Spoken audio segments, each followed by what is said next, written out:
Okay, good evening. Welcome to this second webinar, Coach Explorer webinar, brought to you by Excellence in Coaching, the ultimate coaching solution.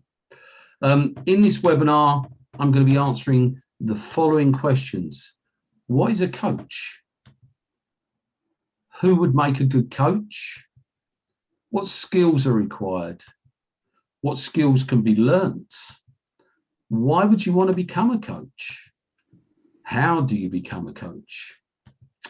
So a few rules for the webinar. Please could you all mute your microphones, put your first name in the box if possible.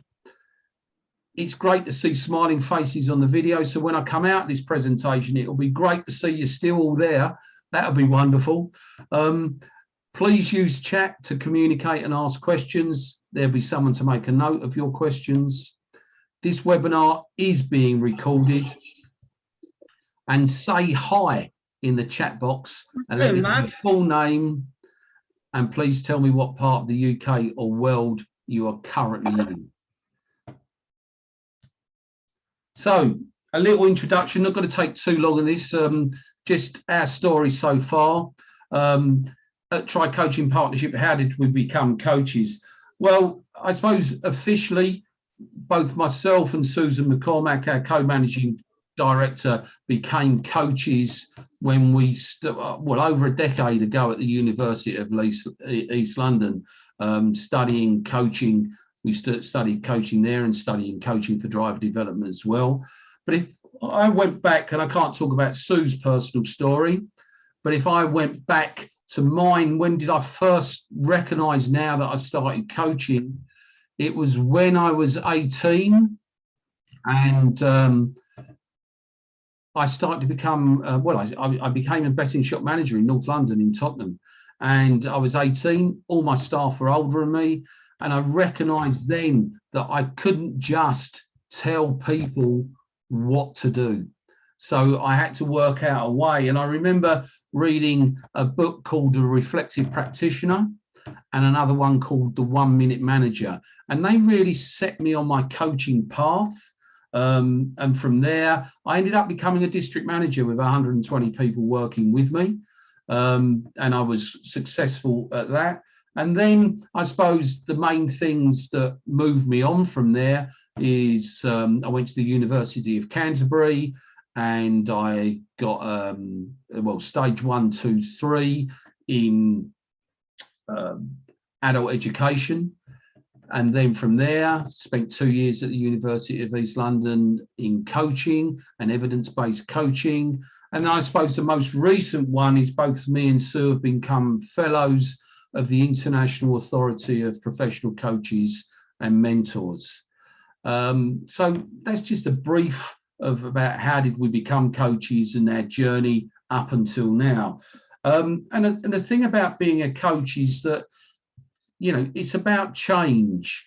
And I want to talk to you actually, well, I'm going to tell you another story. I'm going to tell you a story about the 5 monkeys. Now, you may have heard this before, and I don't know whether, you know, and there's some arguments whether it's fact or fiction, but the story is relevant, and it will be relevant in some way to all of us. And so the story goes, there were 5 monkeys, and they were put in a cage, and a bunch of bananas were attached to the ceiling. Then a ladder is placed underneath the bunch of bananas, and installed is a system that showers the whole room in cold water whenever a monkey attempts to climb the ladder. So every time a monkey starts climbing the ladder, the entire room is showered with cold water. And after a while, any monkey attempting to climb the ladder is harangued and harassed by the others until the point is reached when all the monkeys stop trying to climb the ladder. But that's not the end of the experiment. The chimps are then gradually replaced, one after the other. And any new monkey entering the room tries to climb the ladder gets harassed by the others. The experiment continues until there are no longer any chimps in the room that have actually experienced the unpleasantness of the cold shower. And all that remains are second generation chimps who will nonetheless dissuade any new chimps from climbing the ladder. And no longer the fact that the cold shower is not operating. In fact, it's been disconnected and it's not working at all. And in some respect, this is how myths are perpetuated through a culture of social conditioning without ever being challenged, whether that culture is a society, an organisation, even a family. Methods and systems are passed down and are inherited. And in the end, they can form genuine obstacles to our productivity and progress. And our job as a coach is to challenge the past, so to gain opportunities so that the future can be changed for our clients. And in some respects, you know, that change comes around through our courses, which are certificated and accredited by the IAPC&M, by the International Authority of Professional Coaches and Mentors. So I'm going to give you some definitions of coaching, first of all. Miles Downey, known as the coach's coach, having the art to facilitate the performance, learning and developing of another. Sir John Whitmore, probably one of both mine and Sue's great influences, he stated, unlocking a person's potential to maximise their own performance is helping them to learn rather than teaching them. And this one comes from a book that I'm reading currently at the moment about coactive coaching. Coaching is a powerful alliance designed to forward and enhance a lifelong process of human learning, effectiveness and fulfillment. And that's by Whitworth et al., which just means et al., a number of other people contributed to that statement. So there's some definitions of coaching. So what is a coach? Well, as a coach, we're a service provider. We provide a service to our clients. And within that, we have an equal relationship and partnership with our clients. Even though we might be experts, we do have that equal relationship with them, and there's no hierarchy when we're coaching. So, now, also, a coach needs to be non-judgmental. Now, this is a challenge for all of us in every day, because we do judge people and we do make judgments, and we're allowed to do that as an expert.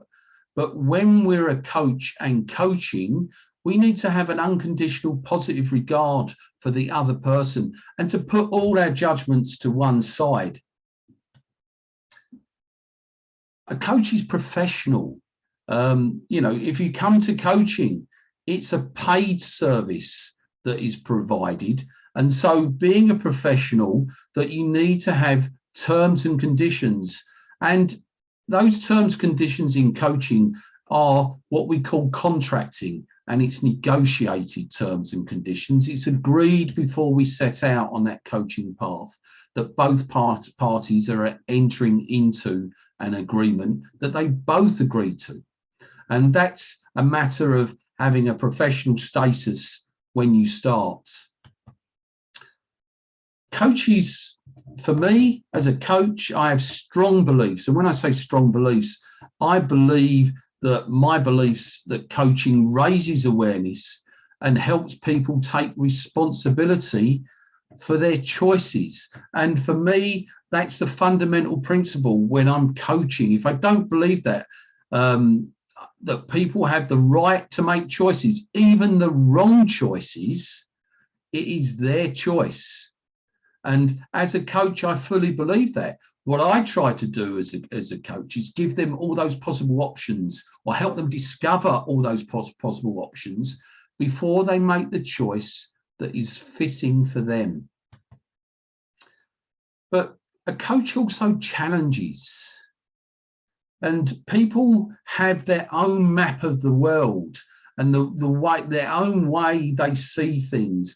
They have their own beliefs, values, and opinions, which is nonetheless not to say that they're wrong.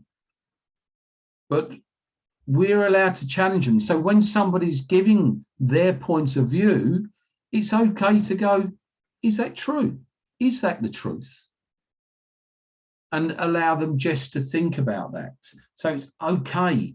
And one of the models we use in coaching is known as the ABC model, an activating event, challenge their beliefs. So there's beliefs and then there's a challenge. Okay. And also, this comes from a way of being. A way of being comes from my mentor, Dr. Christian van Nieuwenburg, when I was at the University of East London. And he said, a coach has a way of being, and that way of being starts to filter down to you in everyday life. That doesn't mean to say you can't be you. You must be true to yourself, and you must be your person in your own right. But you start to establish a way of being as a coach, which means that, and it's not false. You're not everybody you have a chat with, you're having a coaching conversation, but you are aware of, having an equal relationship with people and being non-judgmental and not enforcing your beliefs and opinions on somebody else. So who makes a good coach?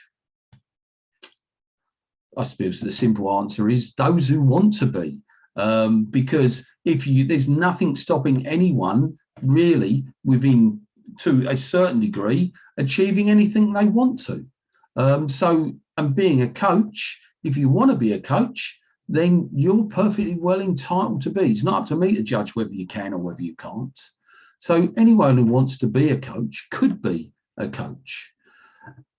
But a coach also needs passion about maybe what they're coaching in, because you can have a coaching expertise.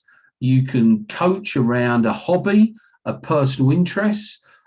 You may just be passionate about giving to your community and giving to other people and raising awareness in people and helping people.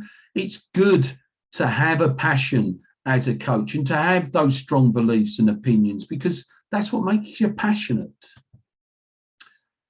I suppose also having understanding and empathy.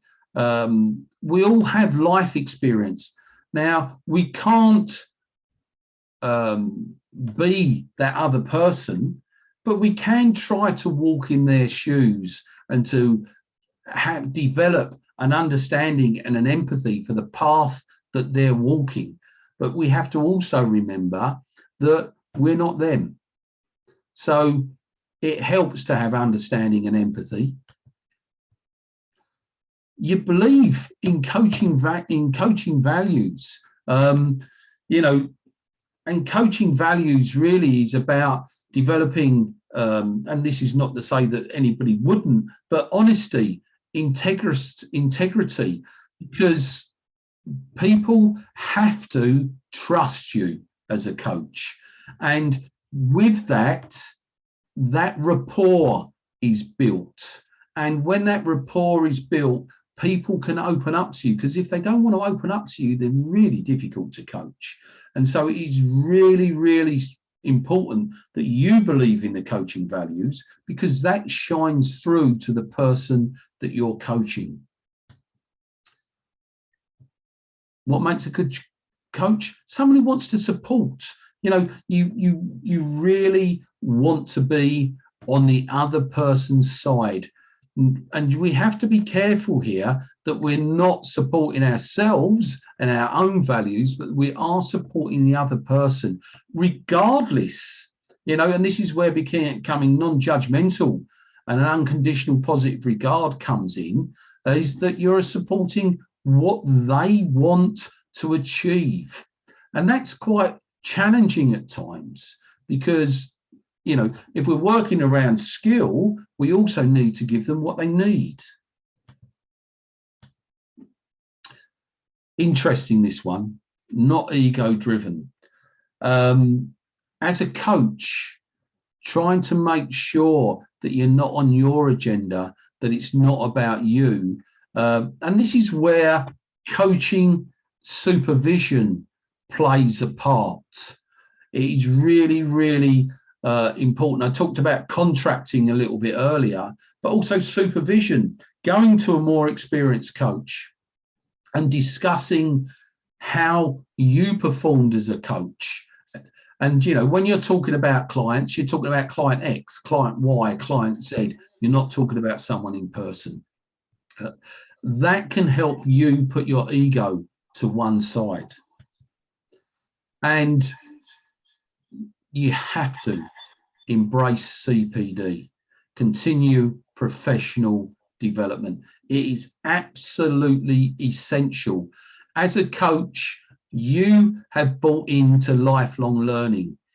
And I suppose if you think about this, if you're coaching someone who's come to you to develop themselves and you don't bother to develop yourself, then you're not really being honest with your clients, because your clients would expect you to have developed yourself, not just, and there's plenty of coaches out there, unfortunately, who just rock up and show up and pretend.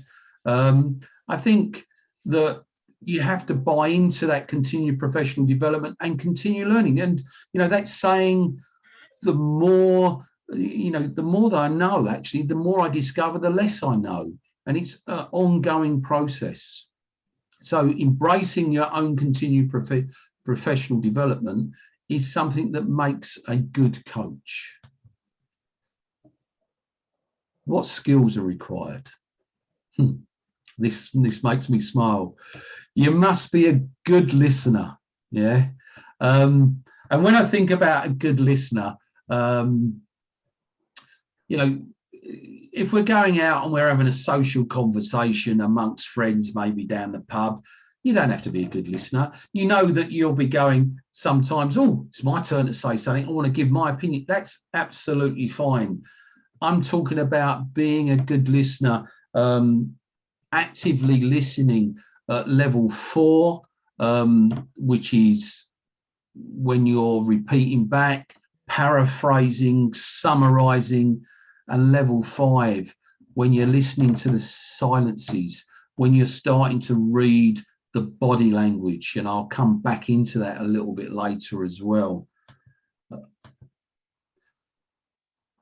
Learning to stay on a client's agenda.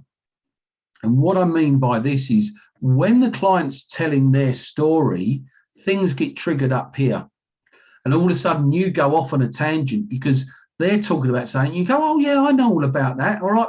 And all of a sudden it's your ego, your story coming in, and you've gone off your client's agenda. Sticking on the client's agenda is really a big skill. And, you know, when they're telling you things, and maybe when you're trying to ask questions and the next question pops into your head, as soon as that happens, actually, you've left your client's agenda, you're not listening. And it takes a time to be able to focus and concentrate entirely on the client. So I mentioned already about reading body language and facial expressions. And I think that's really important, because when people are talking and speaking, their body language often says one thing and their tone of voice says another, and also their facial expressions.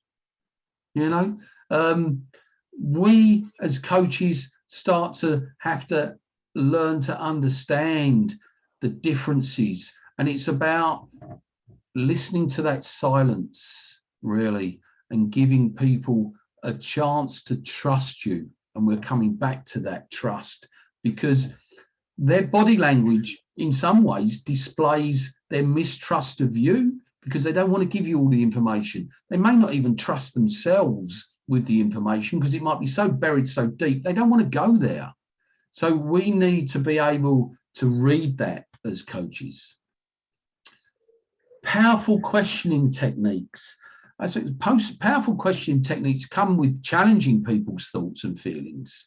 I think that question, is that true, is a really good question to ask. That's quite powerful, because people have to take a moment to go, is that true? What's the facts? Because we know that, I call it fog. People express facts, people express opinions, and people just guess. And so when we're listening to people when they're doing that, we sometimes just got to ask the question and be prepared that actually some people don't like us asking those questions and can get umbrage about it. And that's okay. When we're coaching in a coaching environment, if we've held the rapport, that will be fine. If we've lost the rapport, then those powerful questioning techniques can be damaging. And so this, one of the skills of a coach is being able to hold rapport. So, and bang, there I am. Rapport, honesty, and integrity, which I've already mentioned before, but it's really, really important that we're also honest with ourselves as a coach. If we get stuck, it's okay to be honest with the client and say, look, I'm a bit stuck here. Yeah.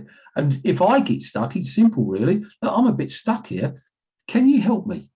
Yeah. And what happens there is actually the client, the coachee starts to look into themselves and go, actually, does this make more sense? And they start to open up a little bit more. The skill to be able to process what the client is saying. And we're back again to that listening, what they're really saying. And sometimes we need to be able to pause the client and go, just pause there, and maybe even make some notes for ourselves, because, we can't hold everything in our head, and just jotting down a few notes will help us process what the client's saying, because then being able to process, you want to go back to the client and go, can I just clarify what you mean? And check. It's like using your intuition. You're just checking. Am I on the right path? Are we going in the right direction? Am I processing the information you're giving me correctly? And being able to process, you need to be able to think on your feet.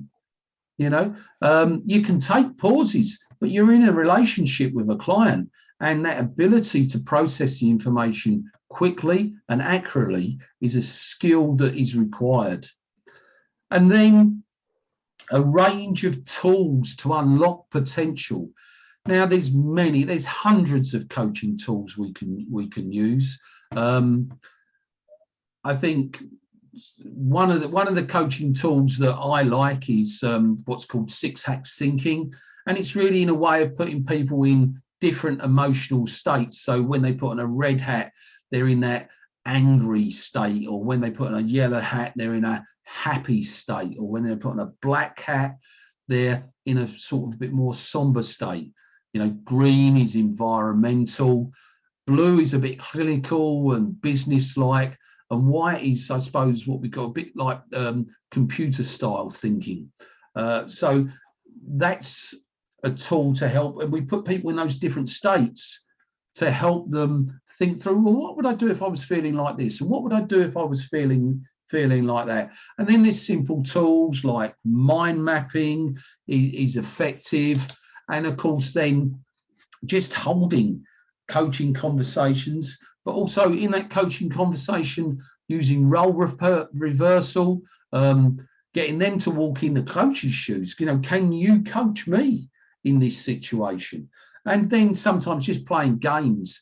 You can triggering people off with items. So if I handed you a chess piece, which was a knight, and a chess piece, which was a queen, what would you say if you were this knight, and what would you say as this queen? Just to get people to think outside the box and to trigger different thoughts and processes, because what we're trying to do is we're trying to open up as a coach people's thinking.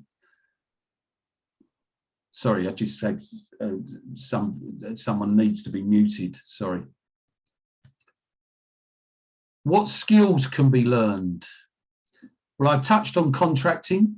Contracting's really an important skill that, and if you haven't learned to contract, which is, you know, something that you're not likely to have done, because the thing about coaching and contracting, it's not like your terms and conditions when you're in business. A contract is negotiable between you and your client. You might have a template that you give to a client, but then you're going to say, is there anything else that you want to add into this contract between me and you? So it's really, really important. You know, things like in the contract, it might be time of sessions, it might be gaps between sessions. All those things need to be put into place. And also contracting it unofficially. When I start a coaching conversation, I will say, okay, just to keep things in agreement with ourselves, we've agreed that nothing outside our conversation is going to go outside this room. So if I do make any notes, you are welcome to see them, and they're completely between me and you and nobody else. And I will put you down as client X, so nobody knows who your name is. That would all be part of a coaching or contracting conversation. Time management. Now, yeah, of course I'm good at time management. If you think about it, you know, when we're coaching, and we have to offer time slots and have diary management. Now, some of you may be good at doing this sort of thing, but I know that it's easy to get overwhelmed. And with coaching is usually a planned program quite often, which could go on for 6 weeks or 6 months into advance. And those need to be programmed in so that other clients can be fitted in around them. And you may have, of course, that time management. Your life can get in the way of your time management. I know that. So when you come to book a discovery call maybe later and want to find out more, you'll see that there's an opportunity to book specific time slots which are on offer to you. And once they're gone, they're gone. And that helps diary management and time. And those slots are like 30 to 45 minutes long, because that is all what is needed. And if you're in a coaching conversation, you've got to agree the length of that time and stick to it.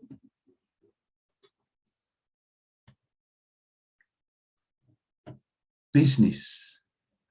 Now, some of you may already be running a business and run your own business. It's important to run your coaching as a business, especially when you think that, like with anything, you're going to put time in, you're probably going to put money into being developed as a coach. You want a return on investment. And if you're looking at sort of minimum financial reward for coaching, a 30 to 45 minute conversation would range at about £50 for that session. If you're doing multiple group coaching, you may have 5-6 clients all paying you £30 an hour for that coaching. So that all of a sudden puts your money up to 180. Now, the thing is, and I say business needs to be run professionally, doesn't it? So as a coach, you will need to be able to market yourself professionally, because you're going to go out to a wider audience. Because when I'm linking these two together, business and marketing, really, your market, once upon a time, as a coach, your market was probably a 20-mile radius from where you lived. Now, with the power of Zoom, your market is not only the UK, it's international.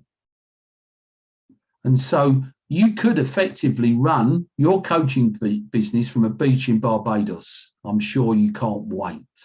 Yeah.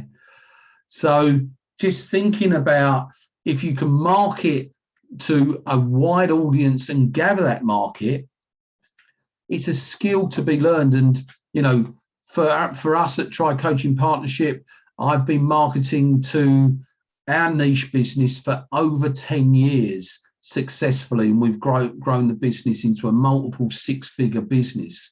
And it requires marketing skill. Now, the great thing is in our Coaching Excellence course, we spend a day working on the business and marketing going forward for yourselves. So you're not alone. We help you grow your coaching business. Now, what other skills can be learned? The 5 essential coaching skills. The 5 essential coaching skills of rapport, feedback, questioning, listening, intuition are a bedrock. They're your foundations. And then there's other skills that come out of those 5 essential coaching skills, especially one in addition that is a really good skill is that ability to be able to reflect. Because as a coach, we need to reflect on our performance. And some of you have done courses before with us, know that we like to use Gibbs reflective cycle. That's a great way to reflect upon your own performance. And of course, pass that on to your client as well. So those 5 essential coaching skills, rapport, feedback, questioning, listening, intuition, forms the bedrock, the foundation of your coaching. Now, there is a few coaching models. I'd say a few. There's probably hundreds of coaching models. And in fact, I went on to make some of my own coaching models. One coaching model that we enjoy helping people learn is because we were influenced by Sir John Whitmore, who was one of the top coaches in the world. And he was responsible really for bringing us the GROW model, which is goals, reality, options, way forward. And he wrote a great book, Coaching for Performance. But there is lots of different coaching models that we can use. And you know, one that suits the industry that I'm in is T-GROW, finding a topic and then using the GROW model. I mentioned the ABC model earlier. There's other models like PC-PAM, which is a trans-theoretical model of behavioural change. And there's other ones, CLEAR and OSCAR, and they're all very, very similar. They're about creating change in your client's behaviour, because that's why your client has come to you. They want a change in their behaviour. They want a change in their life. And these coaching models help you facilitate that change. Now, I'll put here, this is understanding andragogy. The only reason I've put this is andragogy is about how adults learn. You know, pedagogy is about how we learn through children. But the thing about adults is they come with their own baggage. And so understanding that adults probably have more responsibility than children is important in coaching, because they may not just be coaching for themselves. They may be coaching because they want to give or receiving coaching because they want to give a better life to their family. And so their motivation may or is quite likely to be different. So just having a brief understanding that adults learn based on their context that they're in and the environment they're in helps you as a coach. So let me give you 10 reasons. You might find that I can't count here. 10 reasons you might want to become a coach. One, being a coach actually gives you, the coach, joy and fulfillment. It is great coaching people, especially when they start to get great outcomes from your coaching. It's really, really rewarding. It improves lives. Now, the thing about becoming a coach, it not only improves the lives of your clients, it improves your life, because you start to self-coach, and you can self-coach yourself and use the techniques and skills you've learned to improve your life. Because, you know, we've always used work-life balance. Well, actually, I think we've had it the wrong way round. It's life-work balance. That's what becoming a coach does. It changes your thinking. It changes your thinking away from work and more focused on your life. And the great thing is, coaches like to come together in communities, and generally speaking, they're positive people who like positive change, who help and support one another. And it's great being in that type of community. I know through some of the communities that I'm in social media, they can tend to be a bit challenging and a bit harsh at a time and a bit judgmental. And I might join in myself in that process. So, you know, I'm as guilty as anybody else. But in a coaching community, I just want to help and support those fellow coaches and people who have come to that coaching community. Now, work locations. I've already touched on work locations. I've already got your coaching from a beach in Barbados. But that's because we could have an international market. You know, and you can take your coaching anywhere, and you can build it in any community, anywhere in the world. Also, there's nothing better really than lifelong learning. I took a long time to discover that learning was enjoyable. I was probably the best part of 40 years old and a bit more. And I discovered that, wow, and I started to get a passion from learning. And I think that came through coaching, because I raised my own self-awareness. I took responsibility for my own learning, and I made my own choices. It wasn't forced upon me. And so since then, that lifelong learning has been continuous, and I've embraced it because I find it interesting. And also, it's a motivator for me because that learning comes from within. It's an intrinsic motivator. It's because I want to learn, not, again, because somebody else has wanted to force it upon me. And also making a difference. If you've listened to me before, I've told a story about an old man, a boy, and the starfish, and about how rescuing one starfish can make a difference. Well, in helping one person, it can make a difference. And I think all of us are put on this planet to make a difference. Otherwise, what's the point? Can we enhance and enrich our lives, and in doing so, help and enrich other people's lives? So if you feel that way, yeah, then you might want to become a coach. And coaches are generally happy. I try to be happy most of the time.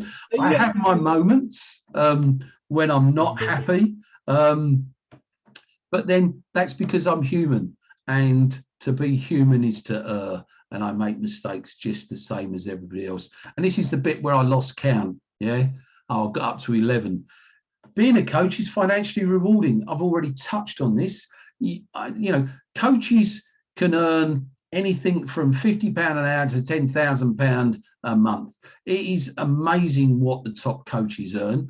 Now, you may want to put your coaching as a sideline. You might want to make it a full-time business, but it's a good reason to become a coach. It also gives you another avenue. If you're in business, and we've all just faced, and we're still facing this COVID pandemic, the world has changed, and having another skill to fall back on is really, really useful.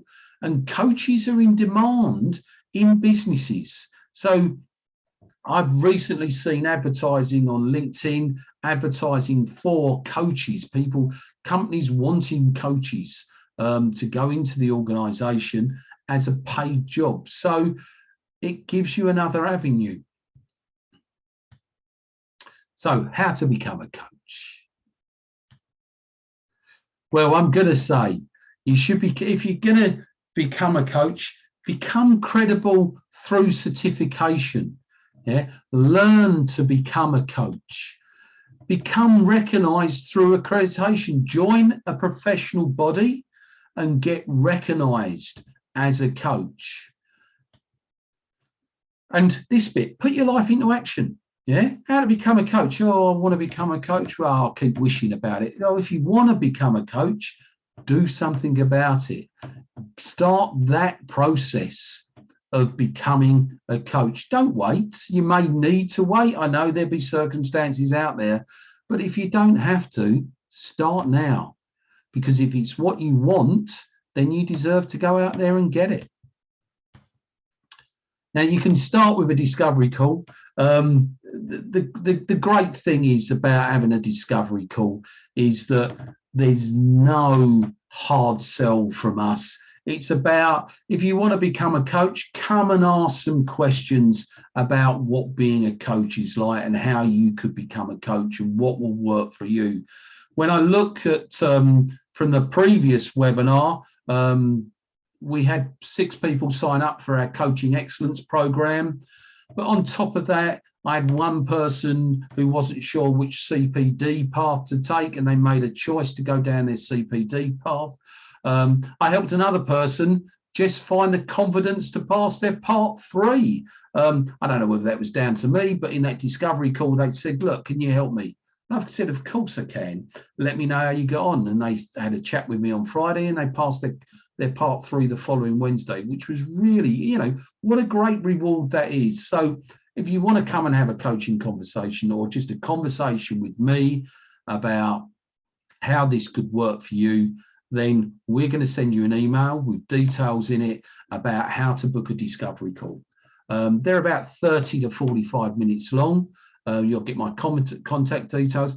There are limited discovery calls, so there's not ad infinitum because I do have a life. And I suppose from a business point of view, I will make you a special offer, but it's not, I'm going to put, oh, if you make you've got to decide now. No, I'll have a conversation with you and I'll make you an offer which could save you lots of money. But that's the conversation between me and you. So you want to book the discovery call, you can go to the website if you want to, www.coachx.co.uk. But if you just want to join us, you'll find Try Coaching Partnership and Coaching Excellence on Facebook, LinkedIn and Twitter. So come and join us, find out more. And as a thank you, you may have received some of these already, but we'll be sending you a series of coaching articles that will inform you about becoming a coach and the skills and knowledge required. All I can say is thank you all for attending. I'm going to come out of screen share now and I'm going to stop the recording.